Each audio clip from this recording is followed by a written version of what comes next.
लगातार धरने पे बैठे रहे, ये घटना कब हो गई? जो बता रहे हैं कि दो बच्चों के साथ इस तरह की घटना हो गई। बात यह है कि हम तो आप लोगों के कैमरों की जद में थे।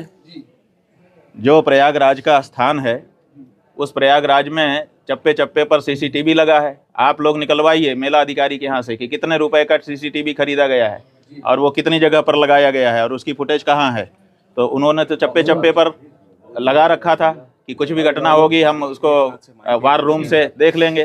तो उनके यहाँ तो सब रिकॉर्ड होगा ना। हमारी बस तो हमारे शिविर के अंदर नहीं खड़ी थी, क्योंकि पुलिस ने जो हमारे साथ ज्यादती की उसके बाद से हम शिविर के अंदर प्रविष्ट ही नहीं हुए, बाहर ही खड़े रहे। तो सड़क पर ही हमारी बस भी थी और हम भी थे।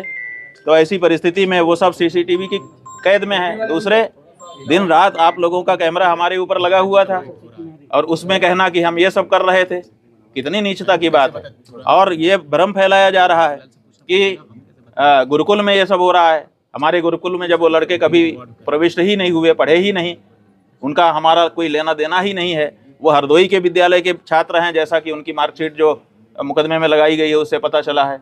तो जब वो यहाँ पढ़ते नहीं हैं, लिखते नहीं हैं, आए नहीं है, गए नहीं है, यहाँ से कोई उनका लेना देना नहीं है, तो उनके साथ कैसे कोई कुछ कर सकता है। और तीसरी बात यह है कि ये कह करके भ्रम फैलाया जा रहा है कि सीडी है, सीडी है। वो सीडी किस चीज़ की है, वो उसको क्यों नहीं सार्वजनिक किया जाता है। कहा जाता है कि बच्चों के साथ अन्याय हो रहा था और बच्चे जो है वो निकल करके गए, हमको आकर के उन्होंने बताया। जैसा कि देखिए कोर्ट में क्या है हम नहीं बता रहे हैं, लेकिन जो सार्वजनिक रूप से आशुतोष ब्रह्मचारी ने कहा है उसके आधार पे हम आपको बता रहे हैं कि वो कह रहे हैं कि बच्चों ने आकर के हमको बताया कि हमारे साथ ये हो रहा है। और फिर सीडी भी लेके आए बच्चे। इसका मतलब बच्चे सीडी बना रहे थे। कौन बना रहा था सीडी? बच्चे बना रहे थे या कोई दूसरा ही बना रहा था?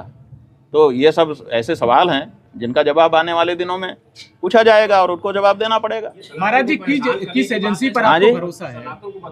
ये बात ये है बंधु, इसको समझिए और आपके माध्यम से जनता भी समझे कि सनातन धर्म को नष्ट करने के लिए कुछ लोग चोला पहन करके आ गए हैं। अपने आप को हिंदू हिंदू कह रहे हैं। उनका काम हिंदुओं का नहीं है, वो हिंदुओं के विरोध में काम कर रहे हैं, लेकिन अपने आप को हिंदू सिद्ध करके कर रहे हैं। जब विधर्मी चोट नहीं पहुंचा सके तो हिंदू चोला पहन करके हिंदू धर्म को नष्ट करने के लिए कुछ लोग आगे आए हैं और वो इस समय कारगर रूप से अपना काम कर रहे हैं। एक शंकराचार्य नाम की संस्था है, 4 शंकराचार्य जो देश में हैं, वही सत्य सनातन धर्म की बात इस समय कह रहे हैं। अब इनके मन में है कि अब हमने सबको अपने वश में कर लिया, अब शंकराचार्यों पर बस में कर लें। अब शंकराचार्य बस में आएंगे नहीं, क्योंकि वो तो सत्य सनातन धर्म की बात करेंगे।